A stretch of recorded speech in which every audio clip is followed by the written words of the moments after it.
All right, we're back here on Wrestling with Faith, again, an outreach ministry of Church on the Rock. It is time for our Word of Faith devotion as we take a look at loyalty. What's so funny?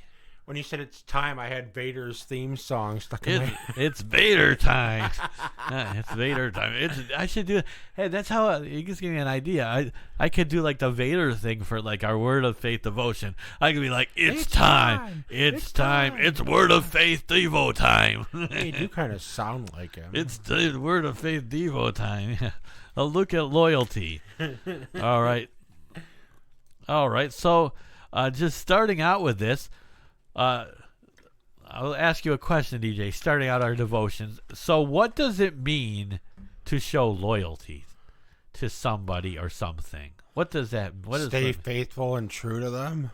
Yeah, stay faithful. It could be a friend. It could be to God. It could be to your job, to a job. To your wife or to your girlfriend. Wife, very important. Yeah, family members. Oh, we saw a lot of disloyalty this weekend. Another thing that happened that we haven't got to yet in NXT, we saw the underboss turn his back on the Don and the D'Angelo family. A lot of disloyalty this weekend between Paul Heyman and the underboss. And but when we think of loyalty, it's about being faithful to a person, a country, a group, or a cause. We hear a lot about it in the world of sports and the world of wrestling. A lot of disloyalty sometimes happens in the world of wrestling. We saw the Shield break up when Seth Rollins hit Roman Reigns with a chair, and that brought their rivalry to this day from that point on. So again, this is a clip that you can check out on our YouTube, Church on the Rock YouTube page as well. I forgot to say that. Years ago, and you see this all the time now with the NIL in college sports, not just years ago, but you see guys not as loyal anymore. They'll play for your team 1 year and then they'll be like go to another team. Think about Malik Brown with Syracuse going to Duke. That would never happen years ago. For better opportunities or for more money in the NIL, they'll be labeled as disloyal, and I can understand why. A player defects to another team. They are often booed by the same people who used to idolize them. And you get that with wrestling. You get that with sports now. And you get that with guys signing big contracts at other places, even in professional sports. So what is loyalty anyway? It can be defined as love across time. We first experience loyal love in our families, where we must stay committed to people long enough to discover their imperfections. You hear people talk about a person that is newlyweds, right? People that are just married, they might go over after a year or so, or maybe even less. They might say the honeymoon is over. What do they mean by that statement? They mean that all of a sudden you see the flaws and the imperfections in your soulmate. That we have the perfect relationship. Everything is going great until it's not. But they continue to but a good marriage, they will continue to love the person anyway, right? Despite those imperfections, despite those things that are going on, they're going to love the person regardless of that and love them anyway. And that's a sign of loyalty. The love is always tested if you remain committed through the hard times, as Dusty Rhodes used to say, living through the hard times. Our loyalty and love will deepen and become more authentic. To be loyal, to continue our bonds despite lapses, disagreement, or even boredom, and being part of a family that can share of the good and bad times, yet is loyal to one another. So that's another way that we can look at when we're kind of comparing that to wrestling. We can look at where Cody is, and we're saying that he's kind of at a crossroads, no pun intended. Is he going to stay loyal to the fans, despite some of them booing them, despite losing the title? He's at a crossroads. Is he going to, despite the hard times, press on and be the good Cody Rhodes, the good guy Cody Rhodes? I think he will, but it's yet to be seen. But today we are skeptical of loyalty. Before we make a commitment, we demand meaning and fulfillment. That's why Pleased to read that loyalty has been demonstrated through research studies that have psychological and physical benefits as well. There is psychological and physical benefits to staying loyal. Did you know that? That it's actually good for your health to stay loyal to people and to have tight relationships with others. I've seen that, because if you don't, you eventually get frustrated and annoyed, and then you start thinking negative about the people all the time if you don't stay loyal to them. Yeah, it definitely can be a problem. Loyalty in marriage, friendship, and community are all sources of health and well-being. For example, people who remain healthy, happy, and long-term marriages tend to be more loving and giving to others. Children of parents in low-conflict marriages are happier and more resilient than children whose parents do not stay together. There's a lot of times a kid will struggle when their parents are not strong. That can also depend on the parents as well. I mean, if one parent, no, I'm not trying to say marriage counseling, I'm not that, but sometimes the mother could say, your father did this wrong, or your mother did this wrong, and then the kid doesn't know what to think. Right. So, of course, not all relationships are able to stay happy or healthy. For some people, separation, divorce is the best solution. But if a marriage couple can stay together and work through their differences, the relationship will grow stronger, and loyalty is very strong. Loyal friendships as well can actually keep you living longer.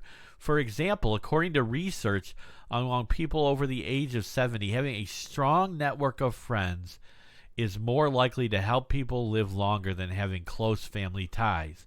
It has been shown that having strong social networks reduces our risk of disease by lowering blood pressure, heart rate, and cholesterol. So again, our good friends help us endure other losses in our life, including the loss of spouse through death or divorce. So loyalty is a big thing in the way that we look in helping us stay mentally healthy. It can be a thing. And loyalty is tested over time. Our friends can be mirrors reflecting back when we've been or what we've become. Thanks to the accumulations of experiences over time, we could develop that loyalty. We see that person being there. I'm sure that things over time, loyal commitments weather the storm. Happiness can return after a dry spell. In fact, loyalty helps erode the harshness. Just as water carves through hard rock, you could say, do you have a friend like that you could count on, that they're going to be with you no matter what? Close friendships that we form help us meet our biggest life challenges, whether it's sickness and disease, financial stress, death of a loved one. It can help us bear the burdens from loneliness and isolation. The devil wants us to be isolated and lonely. He doesn't want us to have good Christian friendships that we can rely on. The Bible says in Proverbs 3 and 4, it says, the Bible reminds us of how important loyalty is. It says, let love and loyalty always show like a necklace, and write them in your mind. God and the people will like you and consider you a success. Loyalty does not mean that we always get along. Sometimes protest in itself is a form of loyalty. Our loyalties must be refined with wisdom and reflection.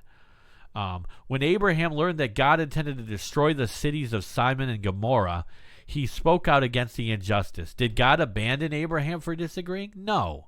Our tradition honors Abraham for standing up to God. True loyalty is strengthened by the test and hard times. Loyalty, not the blind or death, it just needs to be endured. So is loyalty out of fashion now? Of course not. You can count on it as an out-of-date dinosaur. I come from an era where loyalty and gratitude were greatly honored. In a strange way, loyalty is now seen as some kind of a character flaw. But it's not. It seems to me that loyalty has pretty much gone out the window in some respects. Years ago, many companies tried to be loyal to their employees. People aren't often as loyal as they used to be, even to church family these days. I heard about one man who was shipwrecked on a desert island. For years, he lived on the island before passing a ship noticed his fire signal. It sounds like The Castaway or something. When a boat came ashore, the man showed the soldiers where and how he had survived. Besides the hunt, there was a cruel chapter that he had built that was yet another chapel in the distance. Loyalty is now out of fashion and seems as belonging to a former generation of our time. It's even spoken as a character flaw. So some questions we can ask ourselves about loyalty. Do you stand up and stick up for your friends? Or do you talk smack about them when things aren't going well in their lives? Now, you don't have to answer these questions. These are just titles that you can think about it. We're not saying that none of us are going to answer. Yeah, I don't want to be degrading people over the radio. Do you keep their secrets? If they say it's confidential, and I don't want to, this is between me and you, do you keep it confidential? That's what a good friend or person will do. And do you make sure that to make sure that no one bullies your brother or sister, somebody, they're not getting bullied. There's no sort of loyal, you were loyal or if you weren't. Let's see, anything else ahead?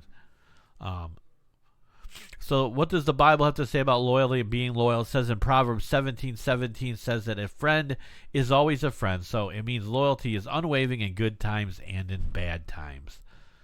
The disciples of Jesus were always loyal when crowds came to hear him preach, when he was sharing his wisdom, when he was healing people and raising the dead. But when the Romans came to take him to the Garden of Gethsemane, nowhere to be found were the disciples, running away in fear for their lives, denying they even knew who he was. So even the disciples struggled with loyalty. So it often costs us to be loyal. We want the benefits of a relationship, a marriage, as having a family or job, knowing Jesus as our personal Savior, but we don't want to pay the price of having that relationship sometimes, or being married. We all can be loyal when things are going good, but the truth is, the test of true loyalty, and it always will be, is during times of trouble. So are you going to stay loyal, whether it is to your relationship with God, to your marriages, to your friendships? I encourage you to be loyal and to stay loyal. Kyle makes a great point as we end up this word of Devo devotion today. It's Devo time. He said, if I didn't have my loyal friends and my family, I wouldn't be the man I am today. I have to agree with that statement. If it wasn't for my friends and family, my inner family, my parents and my sister and her family, and that believed in me even when I've had bad relationships. For good friends like DJ and Kyle, people that have spoken in my life and then judge me, Pastor Jeff and other good friends that I have in my life. I don't have a whole lot of friends, but I have tight-knit friends that I can trust. And, it's better to have a few really good friends than a bunch of friends that are just all over the place. I kind of agree with you on that because, like I said, I kind of can relate to that. I mean, with the whole me not having a job right now and doing DoorDash, it's like, yes, I'm going through some tough times sometimes, but it's like, it's nice to know that I have friends I can talk to that will be like this. Oh, well, you're just going to do this, and why don't you do that? It's like, they don't judge me based on that. It's good to have type of stuff.